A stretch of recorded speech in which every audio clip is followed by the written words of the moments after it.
What's up everybody, this is Danny, and today we're going to be possibly looking at the new camera king, the Xiaomi 12S Ultra. Let's go ahead and unbox this thing, and I'm going to talk about my first couple of days with this monster camera system. I took it out with the iPhone 13 Pro Max and the Galaxy S22 Ultra and the Pixel 6 Pro, so I'll show you those results later on in this video, but first, the unboxing.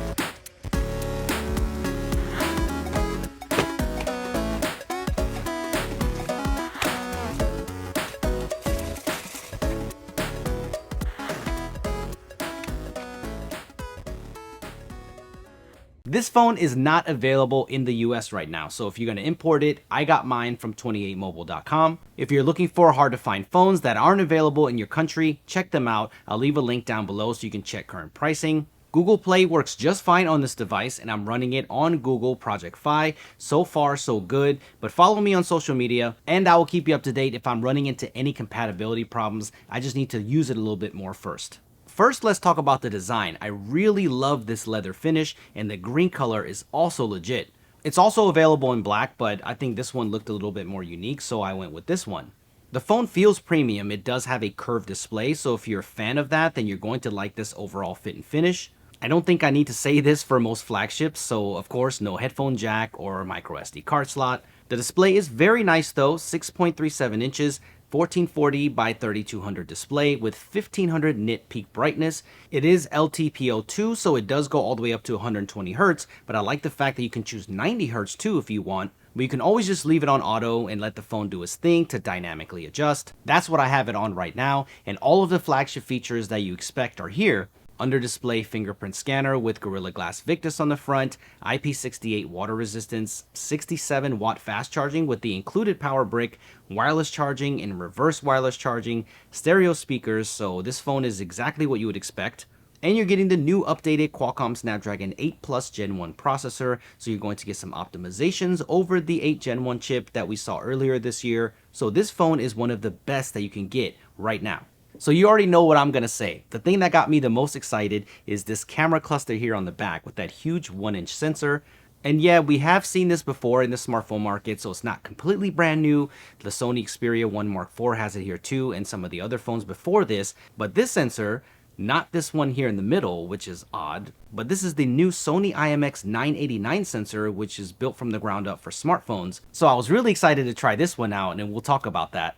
But there's also a 48 megapixel telephoto with 5x optical zoom for a max of 120x zoom, and a 48 megapixel ultra wide, which are the same sensors from last year's Mi 11 Ultra. Just the main sensor is different, and you don't get that cool rear display anymore. I wish they would have stuck with it because it was really unique. The 1-inch sensor was a big reason why I was pumped to start using this, but the Leica partnership on this really had me interested. This is one of the reasons why I loved Huawei phones so much, because that Leica partnership really did bring a unique look to the processing, and I'm hoping that this crosses over. If you look at the camera menu, you do get a Leica Authentic or Leica Vibrant mode, and I love this choice because one gives you a more accurate look and the other gives you a more Instagram ready look, so I like that users get a choice here in the camera menu. I've only had this phone for a couple of days now, but this reminds me so much of when I used the Mate 20 Pro for the very first time. While at times the camera might not give you the most accurate shot, and it does lean heavy on the contrast and saturation at times, it just looks incredible, and the portrait mode shots just have that look to them that other cameras just don't have right now. You almost get a softer look without the over sharpening. Take a look at this one against the Pixel 6 Pro. The focal lengths are different, but the Pixel looks over sharpened, where the balance and the bokeh look great on the Xiaomi. Almost all flagship phones look so similar when comparing the images side by side, but this one captures almost an emotion. I do think that the 12S Ultra leans towards the cooler tones too much sometimes, but they almost look professionally edited and ready to go. Like we talked about before, I love the fact that you have the choice of Leica Authentic and Vibrant. Authentic does give you a flatter profile. You can see it in the sky, almost like what the iPhone processing was like 3 or 4 years ago. I know a lot of you asked me on social to compare this to the Samsung Galaxy S22 Ultra, and a dedicated camera comparison test is coming. But here is what I saw in my testing from the other day. Here's a good example of Leica Authentic. See how the sky is more accurate in terms of saturation compared to the S22 Ultra? Again, this is all personal preference, but I like having that toggle right there. Also, I can see the slight extra depth of field from most of the pictures in the comparison. Most of the time it's subtle, so if you look at the background, you get more of that rich bokeh that gives the image some more depth. This one of my son is just a single shot on auto mode, and while I do like the skin tone a little better on the S22 Ultra, the image has less of a red tint to it. But take a look at that awesome bokeh from the Xiaomi. You can see it in the trees and the entire background. The 12S Ultra so far is showing excellent dynamic range, as you can see here, and here are some more examples of that extra depth of field that you can get. The Samsung does remain sharper on the sign itself, so that is the sacrifice for that extra depth of field. Especially if you start to get closer, you will get softer images from the minimum focusing distance differences, so you will have to adjust or use macro mode. But I like what I'm seeing here from the 1-inch sensor, so Samsung, we're waiting for you to make your move with the S23 Ultra. The Xiaomi 12S Ultra is awesome, but it does need some work. I did notice some inconsistencies when switching between the lenses. When switching to the 5X, the sky becomes purple, so they do need to work on color continuity. When it comes to raw zoom, here are a couple of tests. First option for the Xiaomi is 5X, where Samsung has a more usable 3X zoom as the first option in my opinion. But here is the 10X optical and 10X hybrid on the Xiaomi, so let me know if you can tell the difference here on this one. Here is the main shot, and this is what I mean about consistency. This was shot under Leica Authentic, and the sky has a lot of purple in it. This should be a little flatter. There is the 5X versus the 3X on the Samsung. And then here is that killer 10X optical zoom on the Samsung. I love having this type of range in my pocket. Then look at that 30X compared to the 50X on the Xiaomi. I still like the Samsung better in this scenario. And then here is that 100X on the Samsung and the whopping 120X on the Xiaomi. They are both very impressive since this was a handheld shot from across the lake. So let me know which one you think did better in the comment section below. While I didn't have a ton of time to test the low light, I did take a few shots with the iPhone 13 Pro Max and the Galaxy S22 Ultra.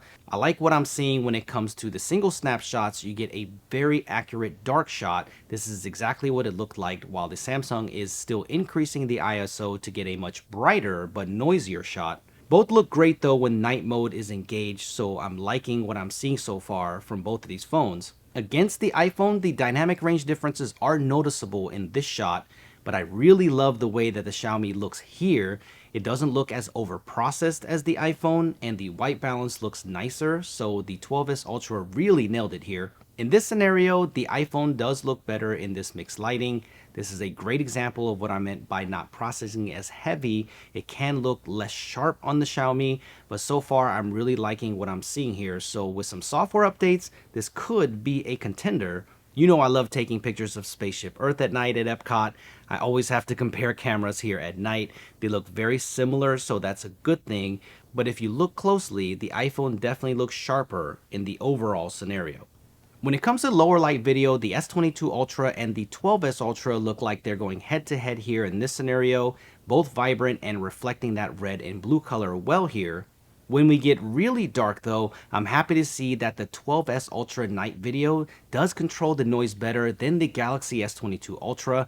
This has always been the weak point of the S22 Ultra is low light video, so I'm hoping to see some major improvements in the S23 Ultra. Samsung does have the color nailed down and has slightly better dynamic range as well, looking at the lighting on the fountain, but I'm impressed with the Xiaomi here. I did have to test it against the best video camera at night, which is still the iPhone 13 Pro Max. If you don't get crazy light flares, that is. You can see that the dynamic range is still unmatched on the iPhone 13 Pro Max, but having an Android phone that can shoot good nighttime video is a very good thing and is a major win. So like I said, this camera system is looking very promising. I will do more video comparisons in the full test, but I will show you the rest of the images that I shot this day. Let me know what you think of the Xiaomi 12S Ultra as a whole, and let me know what camera that you want to see this against first in a dedicated video. I will make the videos based on the comment section, so make sure you sound off for the comparison that you want to see first. Hit that like button so other people can see and find this video, and subscribe for a lot more videos just like this one, and I will see you in the next one.